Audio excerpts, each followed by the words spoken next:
So, off the back of my review for Star Trek Strange New Worlds Season 2 Episode 5, entitled Charades, I thought it was time for another addendum video. So this episode, as I said in my review, is probably one of Strange New Worlds' weakest episodes in my opinion, mainly because it just borderlines just so stupid.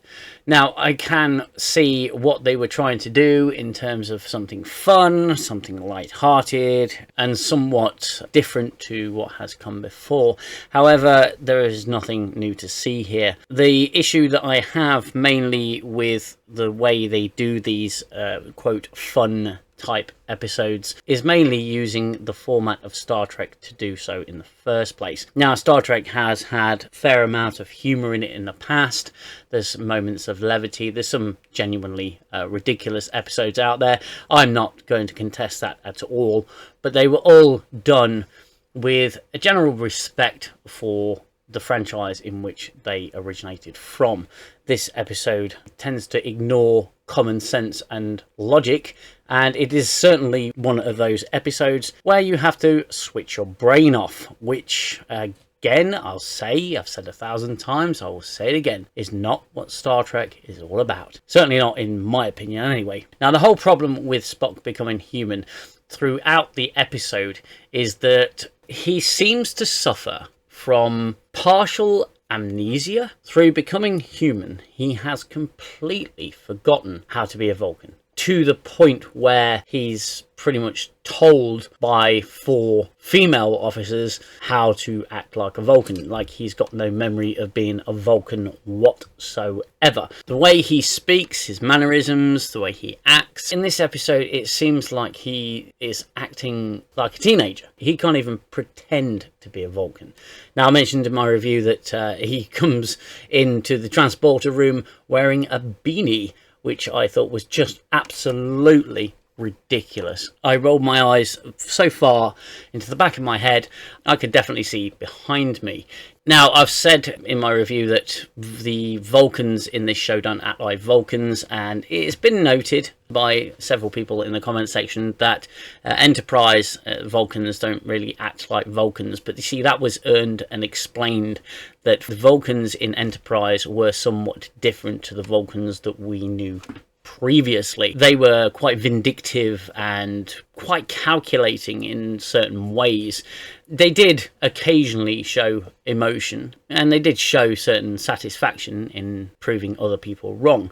But the Vulcans in Enterprise were Vulcans that had not yet embraced the teachings of Startrek, and you saw the change in Enterprise's 4th season to Vulcans that more resembled the Vulcans that we knew for the other seasons. However, the Vulcans in this show are just absolutely inexplicable.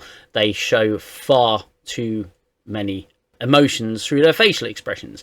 Now, the episode would seem to be ignoring its own joke in the sense of the 4 female characters telling Spock how to act like a Vulcan. I think that's pretty ironic, considering the show's writers don't know how to write Vulcan and the actors don't know how to act Vulcan. Now, Chapel, Erica Ortegas and Uhura go in a shuttle to another dimension with seemingly no permission from anyone on the Enterprise. Did they steal the shuttle, or were they authorized to do so? I don't think it's explained in the episode, but they go to another dimension and they meet Yellow and Blue, which I think is absolutely ridiculous.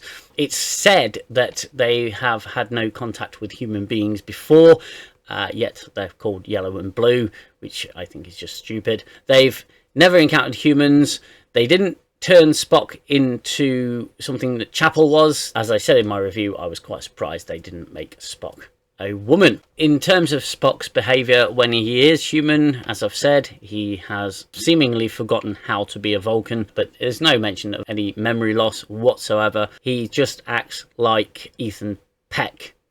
So when he does eventually get his Vulcanism, I suppose you could say, back, he and Nurse Chapel have a little rendezvous.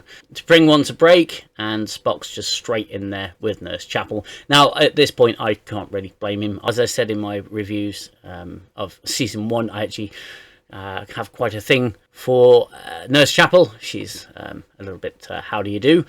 Now, these addendums are my opportunity to add a few things to my review that I didn't get time to add in the first instance. As you know, my reviews are pretty much straight off the bat of the episode. There are numerous other things that I noticed with Spock and his behaviours. They were just really over the top throughout the episode.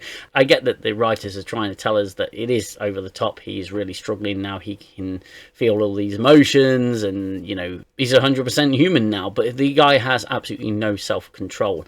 There is no gradual decline of the Vulcan side of him. It is, you know, the memories of being Vulcan, the memories of not eating bacon, things of that nature. It's not a gradual process. It's very instantaneous. The corrective hypospray shot that he gets, the genome is corrected immediately, and Spock reverts to being a Vulcan almost immediately. The physical features come later. That's what Nurse Chapel says, but it's also instantaneous. It's like, oh, instant fix. All in all, this episode was really poor. And I think at this point, the writers genuinely don't care about the franchise in which they're writing for. It's simply a way for them to tell it their way and play with these characters. You know, we have a pretty awesome starship captain here, and he's pretty much just spending the entire season so far cooking. He's just Chef Pike. That's all he is at the moment. He's not a starship captain. He's a cook. He's this show is in rapid decline. Now, there are people out there that are enjoying this, and I'm not in any way trying to tell you not to enjoy it. I'm simply saying that these are the reasons I'm not enjoying this show. Reviewing this show, as I've said before, is getting difficult, but I'm trying to muddle through as best as I can with it. I really don't think it's going to show any signs of improvement. We do have the upcoming crossover episode. We know that's coming, but I just don't think it's enough to get this show back on track. It seems to just be in a very steep decline now in terms of quality.